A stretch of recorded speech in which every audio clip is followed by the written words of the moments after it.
Welcome dear students, आज मैं आपके लिए फिर से एक बार एमसीक्यूज लेकर आया हूँ। कि जितने भी पैडागोजी के सब्जेक्ट्स हैं उन सबके लिए हेल्पफुल रहने वाला है। और बाकी जो आपके चाइल्ड एंड ग्रोइंग अप है, लर्निंग एंड टीचिंग है, ठीक है, और जो भी सब्जेक्ट्स आपके हैं उनके ऊपर भी मैं वीडियो सब जल्दी ही लेकर आऊंगा और बहुत बड़ी मात्रा में लेकर आऊंगा। तो आज थोड़ा सा टाइम कम है, इसलिए मैं सिर्फ 5 ही क्वेश्चन लेकर आया हूँ आपके लिए। तो पहला क्वेश्चन हमारे सामने है, which of the following is correct for inter correlation. Inter का मतलब होता है जब हम दो या दो से अधिक की बात करते हैं, कोरिलेशन मतलब होता है रिलेशन बताना, ठीक है। तो अगर आपने इस मीनिंग को अच्छे से समझ लिया तो इसके जो ऑप्शन है उसको भी आप इजीली कैप्चर कर लोगे। तो पहला ऑप्शन हमारे सामने है, इट एक्सप्लेन्स, यहाँ पे ऐसा है, ठीक है, and relates more than one subject. ये कह रहा है जो इंटर कोरिलेशन होता है वो एक्सप्लेन करता है या संबंध बताता है एक से ज्यादा सब्जेक्ट के बीच में, ठीक है। It include various branches of a different subject. ये कह रहा है कि ये इंक्लूड करता है डिफरेंट सब्जेक्ट्स। यहाँ पे ऐड कर लेना, थोड़ा जल्दबाजी में जो प्रिंटिंग है थोड़ी सी गलत हो गई है, ठीक है। तो उसके बाद इसमें बोला गया it includes various branches of a particular subject.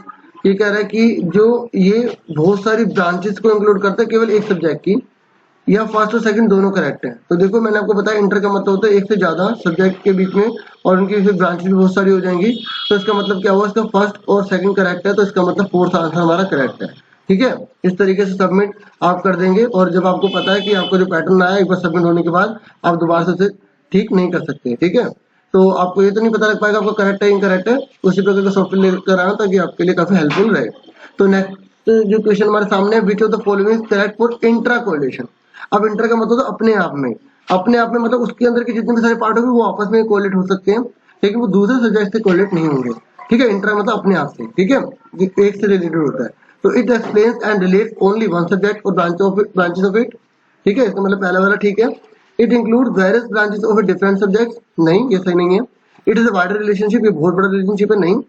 It requires vast knowledge of different subject, ये जो है रिक्वायर मतलब जरूरी होता है इसके लिए बहुत बड़ी नॉलेज अलग अलग सब्जेक्ट की। तो मैंने आपको पहले बताया इंटर का मतलब होता है एक ही सब्जेक्ट, एक ही चीज, उसी के अंदर के बहुत सारे पार्ट। तो इसका मतलब इसका फर्स्ट जो है वो करेक्ट होगा, ठीक है। तो इस तरीके से हमने इसे भी सबमिट कर दिया। तो देख लीजिए हमारा आंसर ये भी करेक्ट है। अब नेक्स्ट क्वेश्चन की तरफ बढ़ जाते हैं। नेक्स्ट क्वेश्चन हमारे सामने है, the definition is given by. ये जो डेफिनेशन एम की है ये किसने दी थी। जो मैं पहले वाली जो वीडियो लेकर आया था आपके लिए उसमें मैंने एक डेफिनेशन दी थी, तो वो एनसीईआरटी की थी, है ना। अब हम पढ़ने जा रहे हैं एम की डेफिनेशन। अब आपको बताना है ये डेफिनेशन किसने दी थी। N M is a force theme that gives direction to activity and motivate behaviour. ये किसने दी थी, जॉन डुई ने दी थी, ठीक है। ये जो चार है ना, इन चारों की आप एक बार डेफिनेशन जरूर पढ़ लेना क्योंकि मोस्ट इंपोर्टेंट है, ठीक है। तो मैं इसी के ऊपर लेकर आया था, इससे बाहर नहीं आने वाली। तो नेक्स्ट है, उसके बाद देखो हमारा ये भी करेक्ट है। नेक्स्ट क्वेश्चन पे आ जाते हैं। ये अगर आपको मैच करना है करेक्ट जो है ऑप्शन से, कोग्निटिव, अफेक्टिव और साइकोमोटर। अगर आपको पता होगा ब्लूम ने जो है 3 प्रकार के दिए थे, कोग्निटिव, अफेक्टिव और साइकोमोटर, इनके अलग अलग उन्होंने बताया था।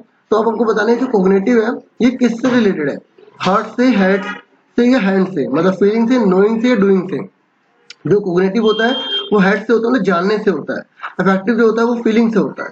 साइकोमोटर जो है वो किससे होता है, हमारे हैंड से होता है, ठीक है। मतलब मोटर मतलब है ना हमारी बॉडी के जो वर्क काम कर रही है, तो उससे है। तो अब आप समझ गए कि इसका कौन सा ऑप्शन करेक्ट होना चाहिए। जो कोग्निटिव है, ठीक है, वो किससे है, हमारे हेड से है, जानने से है। तो इसका मतलब ए का जो है सेकंड, ठीक है, तो ये ए है, ए का सेकंड ये रहा। और अफेक्टिव जो है वो किससे होता है, हमारे हार्ट से होता है, फीलिंग से होता है।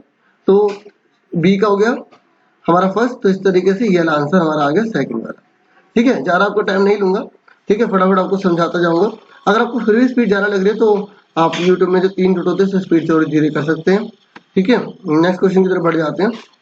बाकी अगर आपको किसी प्रकार कोई डाउट हो, कोई प्रॉब्लम हो तो कमेंट बॉक्स में बताएं। RCEM regional college of education Mysore, ठीक है, आपको बताना है कि इसने कितनी कैटेगरी में क्लासिफाई किया हुआ है, ठीक है, जो बिहेवियर है उसको। तो यहाँ पर कोग्निटिव डोमेन आप लिख लेना बिहेवियर में।